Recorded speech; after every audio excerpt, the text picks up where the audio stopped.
Welcome. Sangeeta Bhalsingh या माझ्या YouTube चॅनलवर तुम्हा सर्वांचे हार्दिक स्वागत.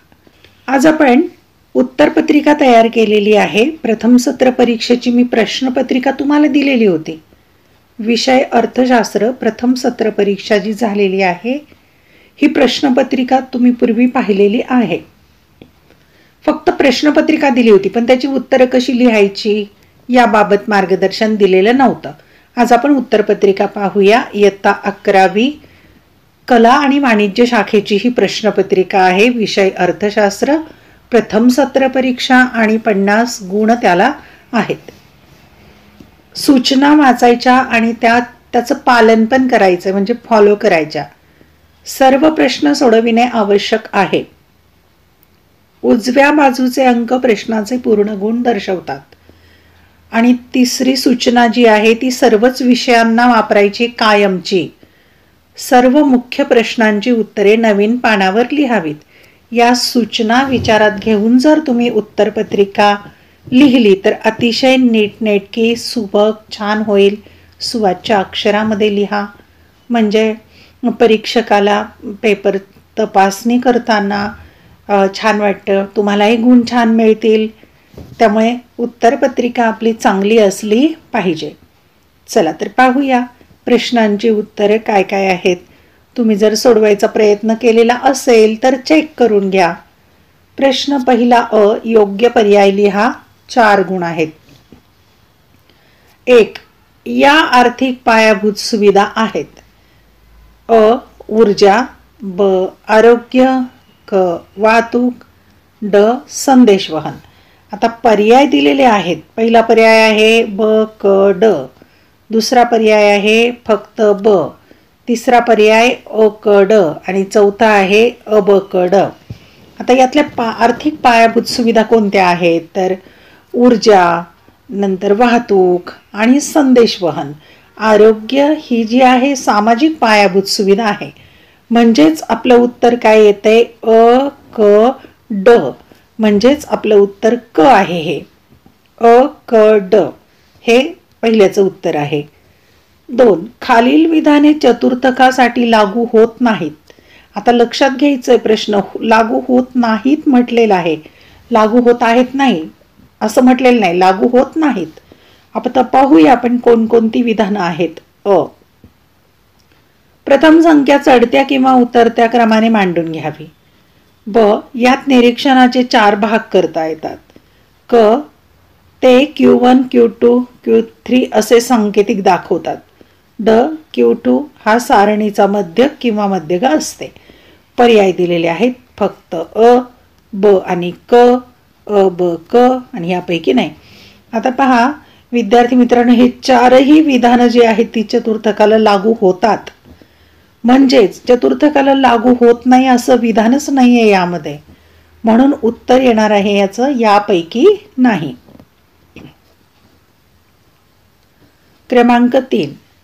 लिओनेल रॉबिन्स यांच्या व्याख्येत पुढील मुद्द्यांचा विचार केला आहे. अ. अमर्याद गरजा, ब. मर्यादित साधने, क. गरजांना अग्रक्रम नसतो आणि ड. साधनांचे पर्यायी उपयोग. आता पर्याय दिलेले आहेत अ आणि ब, ब आणि क, अ, ब आणि ड, अ, ब, क आणि ड. आता पहा रॉबिन्सच्या व्याख्येमध्ये अ, ब आणि ड या 3 मुद्द्यांचा विचार केलाय पण क मुद्द्याचा विचार केलेला नाही. म्हणजे गरजांना अग्रक्रम नसतो याचा विचार नाहीये. म्हणून याचं उत्तर येणार आहे अ, ब आणि ड. 4. पैशाची अनुषंगिक कार्ये. अ. स्थूल आर्थिक चलांचे मापन, ब. मूल्य संचयाचे साधन, क. पतपैशाचा आधार आणि ड. राष्ट्रीय उत्पन्नाचे मापन. आता याचं जे आहे अनुषंगिक कार्य त्याचं उत्तर आहे अ, क, ड. म्हणजेच अ, क आणि ड ही अनुषंगिक कार्य आहेत. पण हे मुख्य कार्य आहे, प्राथमिक कार्य आहे मूल्य संचय साधन. म्हणून ब त्यात येत नाही. म्हणून उत्तर आहे ड. प्रश्न क्रमांक पहिल्यातला ब आहे. सहसंबंध पूर्ण करा. 4 गुण आहेत. 1. अर्थशास्त्र कौटिल्यने ग्रंथ लिहिलाय. मग राष्ट्राची संपत्ती हा ग्रंथ कोणी लिहिला आहे त्याचं उत्तर चौकटीत लिहायचं आहे. ते आहेत ॲडम स्मिथ.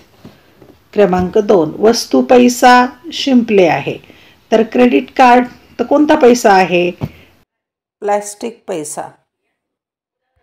क्रमांक 3, रिकामी चौकट आहे 9 बिंदू कोणत्या याच्यामध्ये असतात? शतमकाचे 99 असतात, तर 9 बिंदू असतात दशमकाचे, म्हणजे दशमके 9 बिंदू. 4, आर्थिक पायाभूत सुविधा आहे ऊर्जा. तर आरोग्य ही कोणती सुविधा आहे? ती आहे सामाजिक पायाभूत सुविधा. प्रश्न क्रमांक क आहे पहिल्यातला. खालील पर्यायांमध्ये विसंगत शब्द ओळखा. विसंगत म्हणजे गट दिलेला आहे शब्दांचा, त्या शब्दांच्या गटात न बसणारा शब्द ओळखायचा आहे. 4 गुण आहेत. क्रमांक 1, विभाजन मूल्ये, चतुर्थके, दशमके, वारंवारता आणि शतमके.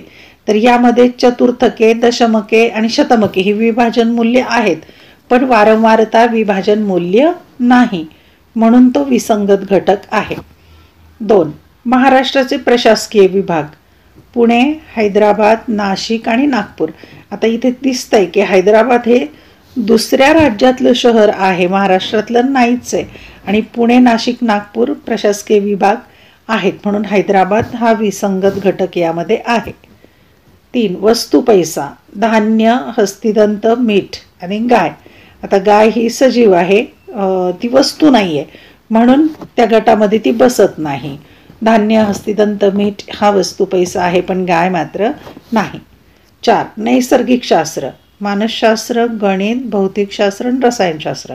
आता यामध्ये गणित, भौतिक आणि रसायनशास्त्र जे आहेत नैसर्गिक शास्त्र आहेत, पण मानसशास्त्र हे सामाजिक शास्त्र आहे, म्हणून विसंगत शब्द आहे मानसशास्त्र. प्रश्न दुसरा अ, खालील उदाहरणांच्या आधारे संकल्पना ओळखून ती स्पष्ट करायची. कोणतेही 2. 3 संकल्पना दिल्या आहेत, 2च सोडवायचे प्रश्न.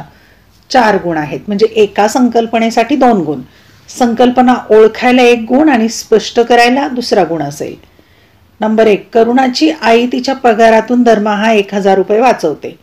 2, वसंत शेठ त्याच्या दुकानातील कोळसा शेतकऱ्यांना त्यांच्या धान्यांच्या बदल्यात देतो. 3, यंत्रमानव तंत्रातील संशोधनासाठी जपानने भारतात 1000 रुपये कोटींची गुंतवणूक केली आहे. आपण या संकल्पना ओळखून स्पष्टीकरण करूया. 1, करुणाची आई तिच्या पगारातून दरमहा 1000 रुपये वाचवते. उत्तर, उदाहरणातील संकल्पना आहे वैयक्तिक बचत, आणि संकल्पनेचे स्पष्टीकरण आपण करूया. भविष्यातील गरजा पूर्ण करण्यासाठी सध्याच्या उपभोगाचा त्याग करून शिल्लक ठेवण्यात येणारा सध्याच्या वैयक्तिक उत्पन्नाचा भाग म्हणजे वैयक्तिक बचत होय. संकल्पना स्पष्ट करायला 1 गुण आणि त्याचं स्पष्टीकरण करायला 1 गुण, असं 2 गुणांची संकल्पना. क्रमांक 2, वसंत शेठ त्याच्या दुकानातील कोळसा शेतकऱ्यांना त्याच्या धान्यांच्या बदल्यात देतो. उत्तर, उदाहरणातील संकल्पना आहे वस्तू विनिमय, आणि संकल्पनेचे स्पष्टीकरण करूया. ज्या विनिमय पद्धतीत वस्तूंचा व सेवांचा विनिमय वस्तूंच्या व सेवांच्या बदल्यात होत असे, ती विनिमय पद्धत म्हणजे वस्तू विनिमय पद्धत होय. क्रमांक 3, यंत्रमानव तंत्रातील संशोधनासाठी जपानने भारतात 1000 कोटी रुपयाची गुंतवणूक केली आहे. उत्तर पाहूया. उदाहरणातील संकल्पना प्रत्यक्ष विदेशी गुंतवणूक, आणि संकल्पनेचे स्पष्टीकरण करूया. परदेशातील व्यक्तीने किंवा संस्थेने दुसऱ्या देशात उद्योगात केलेली गुंतवणूक म्हणजे प्रत्यक्ष विदेशी गुंतवणूक होय.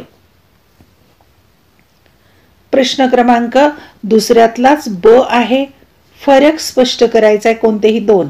3 फरक दिलेत, 2 सोडवायचे. 4 गुण आहेत, म्हणजे एका फरकाला 2 गुण. फरक लिहिताना पहिला मुद्दा असेल त्याचा अर्थ, आणि दुसरा मुद्दा लिहायचा फरकाचा. 2 मुद्दे लिहिले की 2 गुण मिळतील. तुम्ही 4 मुद्द्यांचं स्पष्टीकरण केलं म्हणजे 4 गुण मिळणार नाहीत, तर एका फरकाला 2च गुण आहेत. 1, प्रमाणित नाणी आणि गौण नाणी. 2, आर्थिक वृद्धी आणि आर्थिक विकास. 3, चतुर्थके आणि दशमके. आपण फरक स्पष्ट करूया. क्रमांक 1, एका भागात आहे प्रमाणित नाणी, दुसऱ्या भागात गौण नाणी. त्याचा अर्थ पाहूया. ज्या धातूंच्या नाण्यांचे दर्शनी मूल्य व आंतरिक मूल्य समान असते त्या नाण्यांना प्रमाणित नाणी किंवा प्रधान नाणी म्हणतात. ज्या धातूच्या नाण्यांचे दर्शनी मूल्य त्यांच्या आंतरिक मूल्यापेक्षा अधिक असते त्या नाण्यांना गौण नाणी किंवा लाक्षणिक नाणी म्हणतात. फरकाचा मुद्दा लिहायचा. वापरातील धातू. सोने, चांदी इत्यादी मौल्यवान धातूंचा वापर करून प्रमाणित नाणी बनवली जात असत. ॲल्युमिनियम, निकेल इत्यादी कमी दर्जाच्या धातूंचा वापर करून गौण नाणी बनवली जातात. स्क्रीनशॉट काढून घेऊ शकता तुम्ही, तुम्हाला जे उत्तर हवे असतील त्याचे. दुसरा फरक आहे आर्थिक वृद्धी आणि आर्थिक विकास. त्याचा अर्थ स्पष्ट करूया. देशाच्या वास्तव उत्पन्नात दीर्घकाळात झालेली संख्यात्मक वाढ म्हणजे आर्थिक वृद्धी होय. आर्थिक वृद्धी बरोबरच लोकांच्या कल्याणात वाढ करणाऱ्या महत्त्वपूर्ण आर्थिक घटकात परिवर्तनशील बदल म्हणजे आर्थिक विकास होय. दुसरा फरकाचा मुद्दा लिहायचा. संकल्पना. आर्थिक वृद्धी ही एकांगी, संकुचित व संख्यात्मक संकल्पना आहे. आर्थिक विकास ही सर्वसमावेशक, व्यापक व गुणात्मक संकल्पना आहे. क्रमांक 3चा फरक लिहूया आपण. चतुर्थके आणि दशमके. त्याचा अर्थ स्पष्ट करायचा अगोदर. दिलेली सामग्री चढत्या किंवा उतरत्या क्रमाने मांडल्यानंतर श्रेणीतील ज्या संख्या श्रेणीचे समान 4 भाग करतात त्यांना चतुर्थके म्हणतात.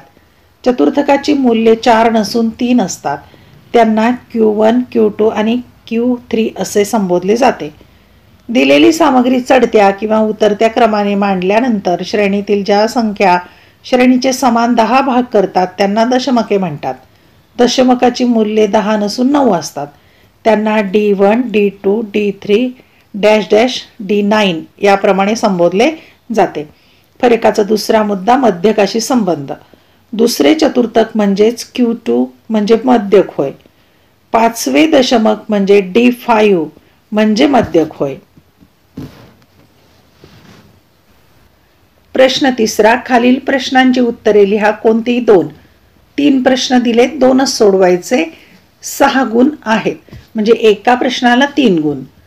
नंबर 1. पैशाची प्राथमिक कार्य स्पष्ट करा. 2. खालील आकडेवारीवरून 4थे दशमक म्हणजे D4 आणि 8वे दशमक D8 काढायचे. संख्या दिलेल्या आहेत या. आणि तिसरा प्रश्न आहे महाराष्ट्राच्या अर्थव्यवस्थेची प्रमुख वैशिष्ट्ये स्पष्ट करा. आपण या प्रश्नांची उत्तरं पाहूया. पहिला प्रश्न आहे पैशाची प्राथमिक कार्य स्पष्ट करा. उत्तर. पैशाची प्राथमिक कार्य पुढील प्रमाणे आहेत. पहिलं कार्य आहे विनिमयाचे माध्यम. पैशाचे सर्वात महत्त्वाचे कार्य म्हणजे विनिमयाचे माध्यम होय. पैशाच्या आधारे वस्तूंची व सेवांची खरेदी व विक्री केली जाते. 2. मूल्यमापनाचे साधन किंवा हिशेबाचे परिमाण. वस्तूंचे व सेवांचे मूल्य पैशात व्यक्त केले जाते. सर्व प्रकारचे उत्पन्न, खर्च, मालमत्ता व देणी पैशाच्या स्वरूपात व्यक्त करता येतात. भारतात रुपया हे हिशेबाचे परिमाण आहे. संयुक्त अमेरिकेच्या संस्थानात डॉलर, युनायटेड किंगडमचे पाऊंड आणि जपानमध्ये येन हे हिशेबाचे परिमाण आहेत. प्रश्न दुसरा आहे इथे. खालील आकडेवारीवरून D4 आणि D8 काढा. आता संख्या दिलेल्या आहेत 10, 15, 7, 8, 12, 13, 14, 11, 9. एकूण 9 संख्या दिल्या. त्याचा चढता क्रम लावायचा अगोदर. मग 7, 8, 9, 10, 11, 12, 13, 14 असा क्रम लावला. N बरोबर किती आल्या? 9 संख्या, 9 नंबर आहेत. आता आपण D4 काढूया. सूत्र आहे त्याचं D4 बरोबर कंसाच्या बाहेर 4 आहेत. कंसामध्ये N अधिक 1/10व्या पदाचे मूल्य, कारण आपल्याला D म्हणजे दशमक काढायला सांगितलंय, बरोबर 4. 9 संख्या आहेत ना N बरोबर, म्हणजे 9 अधिक 1/10 बरोबर 4 कंसाच्या बाहेर 10 अंश 10 छेद, मग 10 1 10 10 1 येणार उत्तर याचं. म्हणून 4 गुणिले 1 बरोबर किती येईल?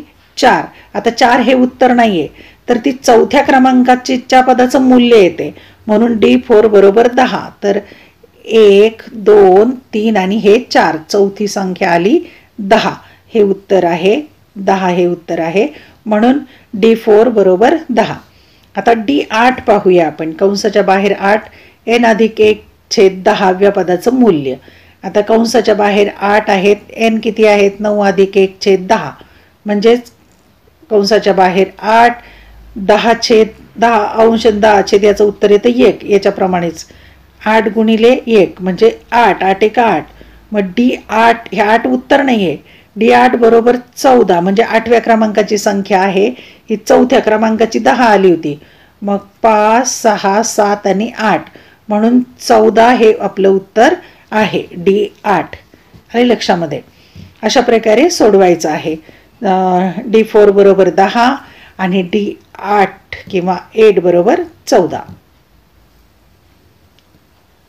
प्रश्न क्रमांक 3 आहे. महाराष्ट्र राज्याच्या अर्थव्यवस्थेची प्रमुख वैशिष्ट्ये लिहा. त्यामध्ये पहिलं वैशिष्ट्य आहे महाराष्ट्र राज्य हे लोकसंख्येच्या बाबतीत भारतात 2ऱ्या क्रमांकाचे राज्य आहे.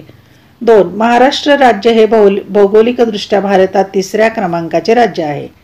3. महाराष्ट्र हे भारतातील नागरीकरण झालेले एक महत्त्वाचे राज्य आहे. 4.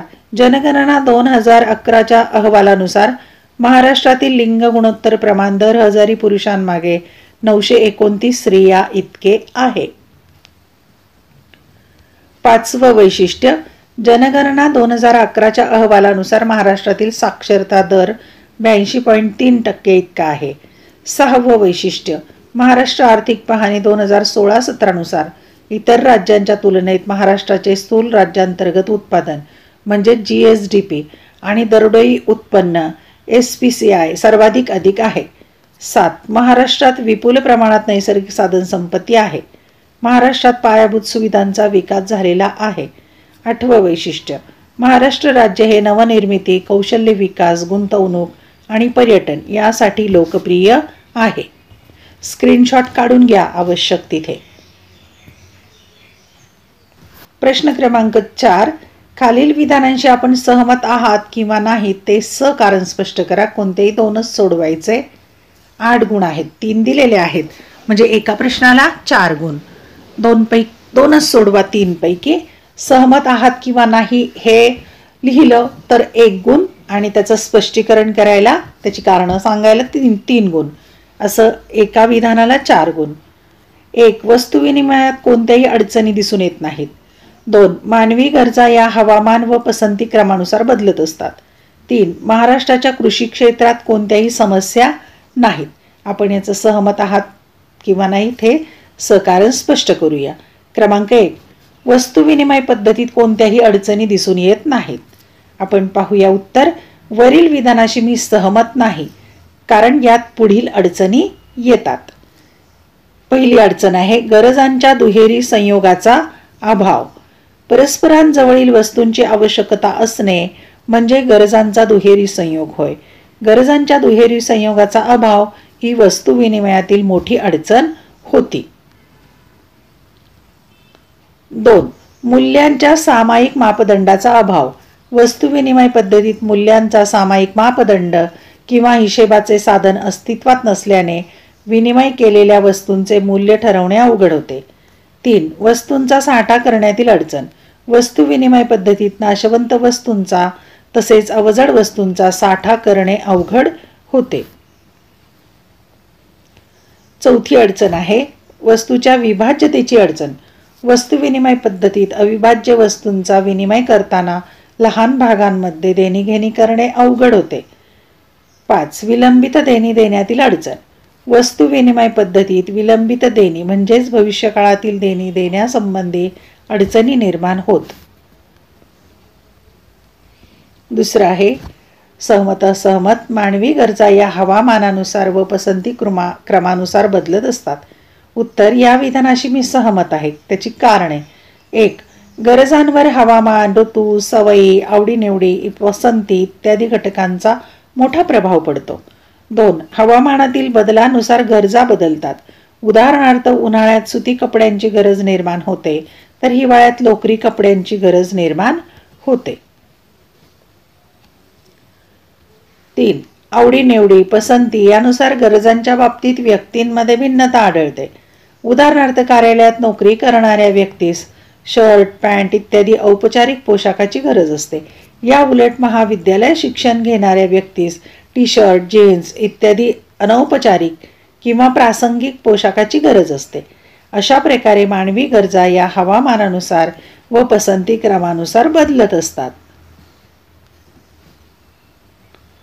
तिसरं, महाराष्ट्राच्या कृषी क्षेत्रात कोणत्याही समस्या नाहीत. या विधानाशी सहमत असहमत आपण स्पष्ट करूया. उत्तर, या विधानाशी मी सहमत नाही, कारण कृषी क्षेत्रात पुढील समस्या आहेत. आता समस्या कोणत्या आहेत त्या क्रमाने पाहूया. 1. लोकसंख्येत होणाऱ्या वाढीमुळे महाराष्ट्रातील शेतकऱ्यांजवळील शेतजमिनीचा आकार कमी आहे, त्यामुळे महाराष्ट्रातील शेतीची उत्पादकता कमी आहे. 2. महाराष्ट्रात मोठ्या प्रमाणावर सीमांत शेतकऱ्यांच्या संख्येत आणि अल्पभूधारक शेतकऱ्यांच्या संख्येत वाढ होत आहे. स्क्रीनशॉट काढून घेऊ शकता तुम्ही. 3. रासायनिक खतांच्या व कीटकनाशकांच्या अतिवापरामुळे महाराष्ट्रातील शेतजमिनीची अवनती होत आहे. 4. महाराष्ट्रातील अनेक शेतकरी कर्जबाजारी आहेत. 5. महाराष्ट्रात भूसुधारणा कायदा व पीक पद्धती यांची सदोष अंमलबजावणी होत आहे. 6. महाराष्ट्रात अनेक जमिनी या कोरडवाहू जमिनी आहेत. राज्यातील काही भागात जलसिंचन सोयींचा अभाव आहे.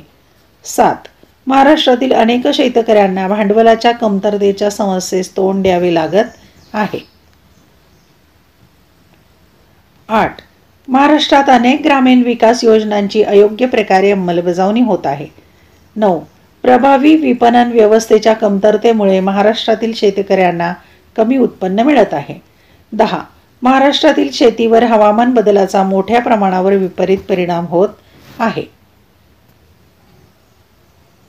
प्रश्न 5. खालील उतारा तक्ता अभ्यासून त्यावरील प्रश्नांची उत्तरे लिहा. कोणतेही 2 सोडवायचे. 3 दिलेले आहेत आणि 8 गुण आहेत, म्हणजे 4 गुणांच्यासाठी एक प्रश्न असणार आहे.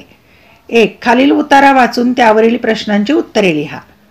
राहुल बसने मॉलला गेला. त्याने तिकीट काढण्यासाठी वाहकाला 10 रुपयांचे नाणे दिले. मॉलमधून त्याने अनेक वस्तू घेतल्या. घेतलेल्या वस्तूंचे पैसे देण्यासाठी त्याने क्रेडिट कार्ड वापरले, परंतु पैसे घेणाऱ्या माणसाने त्याला आम्ही फक्त डेबिट कार्ड घेतो असे सांगितले. राहुलचे डेबिट कार्ड घरी राहिल्याने त्याने रोख पैशाने देयक भरले. प्रश्न आहे, वरील व्यवहारात कोणकोणत्या प्रकारचे पैसे वापरले ते सांगा. आणि दुसरा प्रश्न, त्यापैकी कोणतेही 2 प्रकारचे पैसे स्पष्ट करा. याचं आपण उत्तर पाहूया. प्रश्न पहिला, त्याचं उत्तर, वरील व्यवहारात धातू पैसा, प्लास्टिक पैसा, कागदी पैसा या प्रकारचे पैसे वापरले आहेत. दुसऱ्या प्रश्नाचं उत्तर, 2 प्रकारच्या पैशाचं स्पष्टीकरण करूया. त्यातला नंबर 1 धातू पैसा. सोने, चांदी, तांबे, ॲल्युमिनियम, निकेल इत्यादी धातूंपासून तयार केलेला पैसा म्हणजे धातू पैसा होय. धातू पैसा हा तुलनेने कमी वहनीय व जास्त टिकाऊ आहे. 2. कागदी पैसा. कागदापासून तयार केलेला पैसा म्हणजे कागदी पैसा होय. कागदी पैसा हा तुलनेने अधिक वहनीय व कमी टिकाऊ आहे. दुसरा प्रश्न आहे आता, दिलेल्या माहितीच्या आधारे खालील प्रश्नांची उत्तरे लिहा. आता पहा, इथे रकाना दिलेला आहे. उत्पन्न लाख रुपयामध्ये 1, 2, 3, 4, 5, 6 लाख असं उत्पन्न दिले आणि त्यात असणाऱ्या कुटुंबाची संख्या 2, 5, 20, 25, 15 आणि 12. त्यावर प्रश्न काय विचारलाय ते पहा. पहिला प्रश्न आहे, 20वे शतमक म्हणजे P20 आणि 70वे शतमक म्हणजे P70 यांची सूत्रे लिहा. आता सूत्रही लिहूया आपण आणि मी याचं गणितही सोडवून दाखवलेलं आहे. 2. वरील माहितीच्या आधारे 35वे शतमक काढा. आता इथे फक्त P20 आणि P70ची सूत्र लिहायला सांगितलीत आणि P35चं गणित सोडवायला सांगितलं, शतमक काढायचंय. पण मी P20चं पण गणित सोडवलंय आणि P70चं पण सोडवलंय आणि P35चं पण. कदाचित पुढच्या परीक्षेला येऊ शकतं म्हणून, आणि तुमचा सराव पण होईल. आता सर्वात प्रथम काय करायचं आहे उत्तरामध्ये, तर दिलेली आकडेवारी चढत्या क्रमाने मांडायची. उत्पन्नाचा रकाना आणि कुटुंबाची संख्या आपण उभ्या पद्धतीने मांडून घेतली आणि पुढचा रकाना आहे संचित वारंवारता म्हणजे CF, क्युम्युलेटिव्ह फ्रिक्वेन्सी. आता उत्पन्न 1, 2, 3, 4, 5, 6 आणि कुटुंबाची संख्या 2, 5, 20, 25, 15 आणि 12 यांची बेरीज करून घ्यायची. ही सगळी बेरीज केली, ती आलेली आहे n बरोबर 79. आणि संचित वारंवारता कशी काढतात, तर पहिल्या गटाची 2ची 2च राहील, दुसऱ्या गटाची 7 होते. 7 कशी होती, तर या 5मध्ये 2 मिळवले झाले 7, 7मध्ये 20 मिळवले झाले 27, 27मध्ये 25 मिळवले झाले 52, 52 मध्ये 15 मिळवले 67, 67 मध्ये 12 मिळवले 79 आणि हे 79 म्हणजे आपलं बरोबर आहे. आता आपण यावरून सूत्रही लिहू आणि गणितही सोडवूया. आता पहा P20चं हे सूत्र आहे. 20 कंसाच्या बाहेर आहेत आणि कंसामध्ये n अधिक 1/100 पदाचे मूल्य. तुम्हाला परीक्षेला एवढंच विचारलंय पण मी ते पुढे सोडवलेलं आहे. कसं सोडवायचं पहा. 20 कंसाच्या बाहेर आहेत, n चं मूल्य 79 अधिक 1 टाकले छेद 100. मग 20 कंसाच्या मध्ये आहेत 80/100. आता 20 आणि 80चा गुणाकार आहे, कंसाच्या बाहेर आहेत म्हणजे गुणिले असतात. मग 20 गुणिले 80 भागिले 100 याचं उत्तर येतं 16. हा 0 गेला, हा 0, हे 2 4 0 गेले, 8 दुने 16. 16व्या पदाचं मूल्य, 16व्या पदाचं मूल्य संचित वारंवारतेत शोधायचं, ते 27 मध्ये येतं. आणि मग त्याच गटाची जी वारंवारता दिलेली आहे ती 3 लाख रुपये. पाहूया मागच्या स्लाइडवर. इथे पहा, इथे 27च्या गटामध्ये येते संचित वारंवारता 16 म्हणून 3 लाख रुपये हे उत्तर येते. आता यानंतर आपण P20 काढलेलं आहे, सूत्रही होतं तिथेच. आता P70चं सूत्र आहे 70 कंसामध्ये n अधिक 1/100 या पदाचं मूल्य. तुम्हाला परीक्षेला एवढंच विचारलंय पण आपण ते सोडवू पुढे. 70 कंसामध्ये 79 अधिक 1/100, 70 कंसामध्ये 80/100. मग 70 गुणिले 80, इथे गुणिले असतं, 70 गुणिले 80/100 याचं उत्तर येतं 56. 8 56, हे 4 0 गेले तर 8 56 येतं. 56व्या पदाचं मूल्य 67च्या संचित वारंवारतेत येतं म्हणून 5 लाख रुपये उत्तर आहे. पाहूया आपण हे 56 कशामध्ये येतात ते. पहा इथे 56 येतात, 67 56 इथे शोधायचे म्हणजे याच्यात आहेत ते, म्हणून हे उत्तर आहे 5 लाख रुपये. आता आपल्याला P70 पण आपण 5 लाख रुपये आलेला आहे. आता हे गणित मात्र तुम्हाला सोडवायला सांगितलेलं होतं. P35 त्याचं सूत्र आहे 35 कंसाच्या बाहेर कंसात n अधिक 1/100 या पदाचं मूल्य. 35 79 अधिक 1/100 यांचं मूल्य टाकलं, 35 80/100.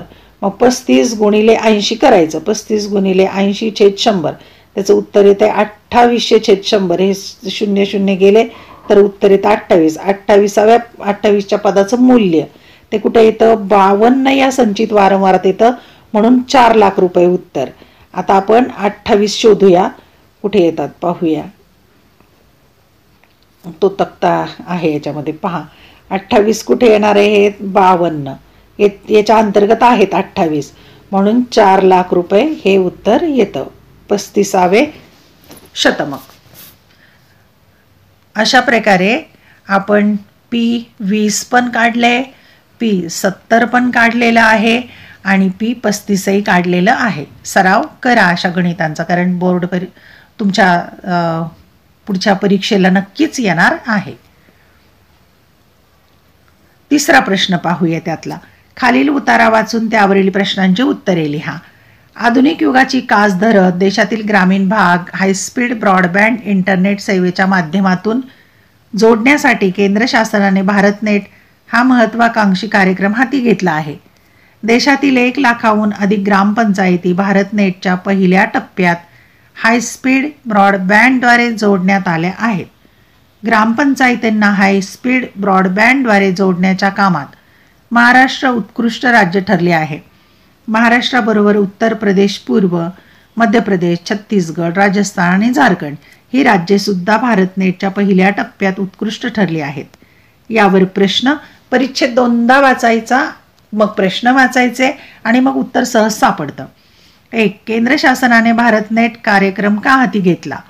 2. देशातील किती ग्रामपंचायती भारतनेटच्या पहिल्या टप्प्यात हायस्पीड ब्रॉडबँडद्वारे जोडण्यात आले आहेत? 3. महाराष्ट्राशिवाय इतर कोणती राज्ये भारतनेटमध्ये उत्कृष्ट ठरली आहेत? 4. इंटरनेटमुळे जग जवळ आले आहे याबद्दल तुमचे मत सांगा. 4 गुणांचा हा प्रश्न. 4 प्रश्नांची उत्तरे आपण पाहूया. उत्तरे पहा. 1. भारतातील ग्रामीण भागात इंटरनेट सुविधा पुरवण्यासाठी केंद्र शासनाने भारतनेट हा कार्यक्रम हाती घेतला. 2. देशातील 12,378 ग्रामपंचायतींमध्ये इंटरनेट सेवा उपलब्ध झाली आहे. 3. महाराष्ट्राशिवाय उत्तर प्रदेश, पूर्व मध्य प्रदेश, छत्तीसगड, राजस्थान आणि झारखंड हे राज्ये भारतनेटमध्ये उत्कृष्ट ठरली आहेत.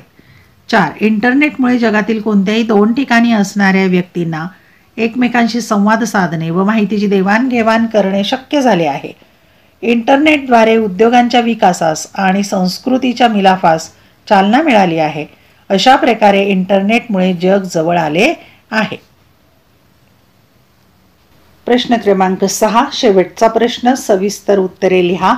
म्हणजे दीर्घोत्तरी प्रश्न आहे. कोणताही एक प्रश्न सोडवायचा आहे. 2 प्रश्न दिलेले आहेत, 8 गुण आहेत. एका प्रश्नाला 8 गुण. 1. स्थूल अर्थशास्त्राच्या मूलभूत संकल्पना स्पष्ट करा. आणि 2. खालील आकडेवारीवरून तिसरे चतुर्थक किंवा Q3 काढायचा आहे.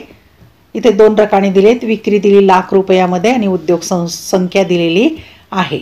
आता आपण सविस्तर उत्तरे याची पाहूया. पहिला प्रश्न आहे, स्थूल अर्थशास्त्राच्या मूलभूत संकल्पना स्पष्ट करा. उत्तरातली पहिली संकल्पना आहे राष्ट्रीय उत्पन्न. एका आर्थिक वर्षात अर्थव्यवस्थेमध्ये उत्पादित झालेल्या अंतिम वस्तूंची व सेवांची बाजारभावानुसार केलेली गणना म्हणजे राष्ट्रीय उत्पन्न होय. 2. समग्र बचत.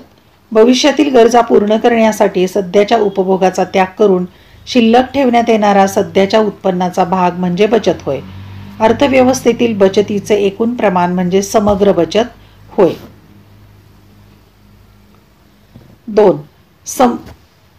3. समग्र गुंतवणूक. बचतीतून निर्माण केलेल्या भांडवलाचा उत्पादन प्रक्रियेसाठी वापर करणे म्हणजे गुंतवणूक होय. अर्थव्यवस्थेतील गुंतवणुकीचे एकूण प्रमाण म्हणजे समग्र गुंतवणूक होय. 4थी संकल्पना व्यापार चक्र. अर्थव्यवस्थेत घडून येणाऱ्या आर्थिक चढ उतारांमुळे व्यापारात घडून येणारे बदल म्हणजे व्यापार चक्र होय. तेजी आणि मंदी या व्यापार चक्रातील महत्त्वाच्या अवस्था होत. सातत्याने सामान्य किंमत पातळीत होणारी वाढ म्हणजे तेजी. सातत्याने सामान्य किंमत पातळीत होणारी घट म्हणजे मंदी होय. 5वी संकल्पना आहे आर्थिक वृद्धी. दीर्घकाळात देशाच्या वास्तव उत्पन्नात झालेली संख्यात्मक वाढ म्हणजे आर्थिक वृद्धी होय.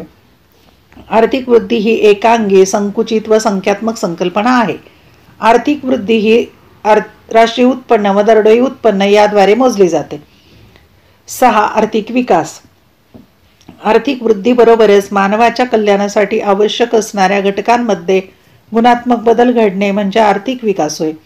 आर्थिक विकास ही सर्वसमावेशक, व्यापक व गुणात्मक संकल्पना आहे.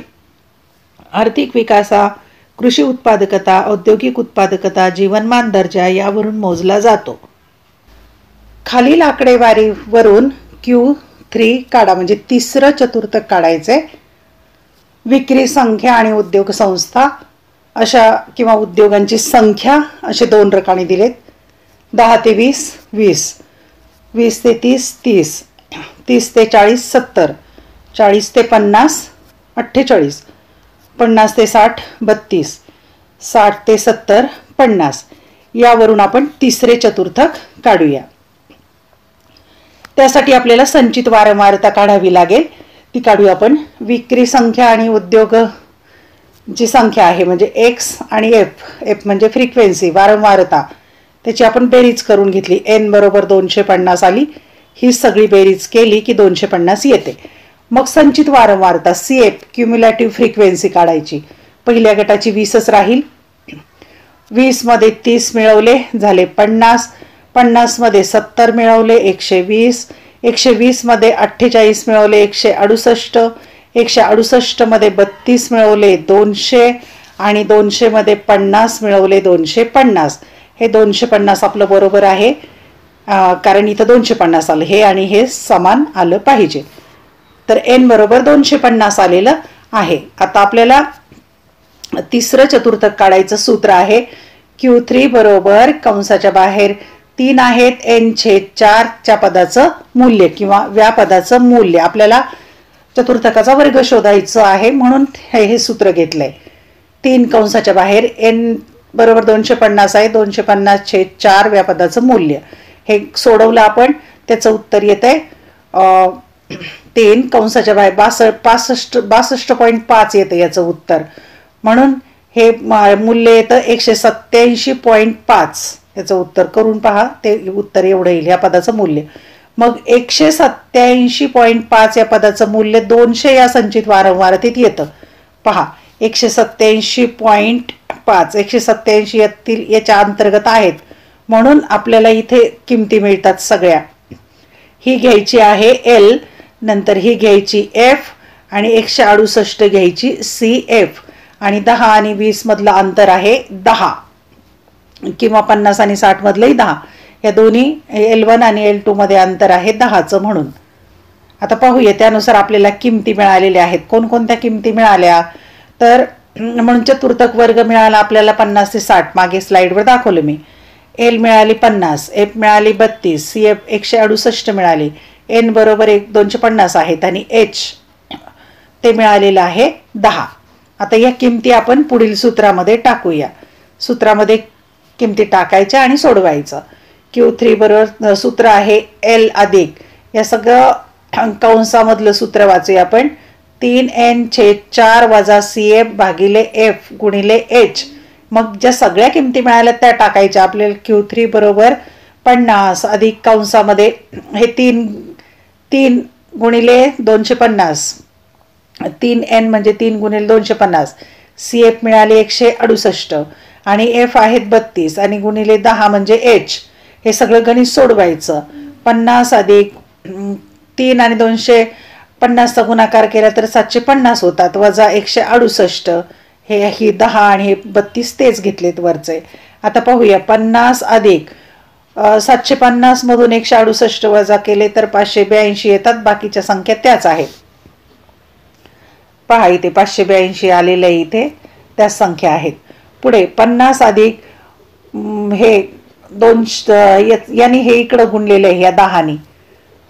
हे 582 गुणिले 10 ते उत्तर येतं 5820 भागिले 32 आणि मग हे गुणोत्तर या पद्धतीने मांडा. 50 अधिक हे जर सोडवलं तुम्ही तर येतं 181.875.